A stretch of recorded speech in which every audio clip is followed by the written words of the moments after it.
il y a un décès, surtout quand tu le vois, sur le coup, quand ça t'arrive dans ta patrouille, au début, c'est drôle, mais t'es pas émotif, j'ose dire. T'es plus, je réagis, je fais mon travail, j'observe. Toi, observe à gauche, toi, observe à droite. OK, est-ce que telle personne est à telle distance? Si c'est un observateur, c'est un ennemi qui veut nous engager, à quelle distance qui? On ajuste notre arme selon les vents, la température, bref, la balistique de notre arme. On pense à ces détails-là. On pense à bien faire notre travail.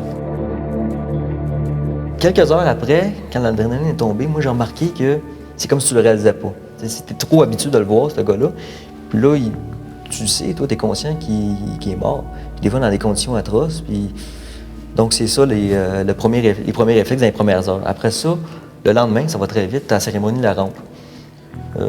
Des fois, quand tu es dans une mission, puis c'est la fin de la mission, ils essayent de te ramener à la grosse base internationale qui s'appelle CAF, la base aérienne de Kandahar.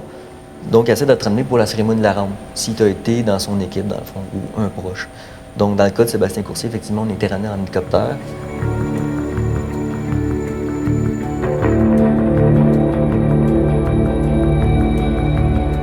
Fait qu'on a fait la cérémonie de la rampe, c'est vraiment très impressionnant. C'est là l'émotion, la tristesse, là, comme un deuil, là c'est là que ça frappe plus. Ce qui est impressionnant, c'est de voir toutes les nations, américains, britanniques, australiens, réunis. C'est comme des légions, hein? C'est gros, c'est beaucoup de monde réunis en même temps. C'est comme une espèce de corridor jusqu'à l'avion. Tu entends le réacteur de l'avion en arrière, tu vois le cercueil se rendre à cornemuse. Là, c'est là que l'émotion prend. C'est le lendemain, hein? C'est pas long. Encore là, tu le réalises pas, tu le réalises à moitié. Tu es triste, tu le réalises assez pour être très triste, mais c'est ça, tu vois ça, puis c'est quand même une vue réaliste.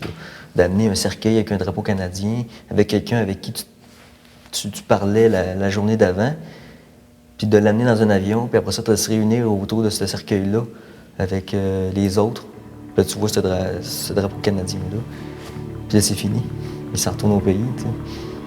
Mais c'est ça, les étapes là, de quand tu vois un collègue mourir. Là.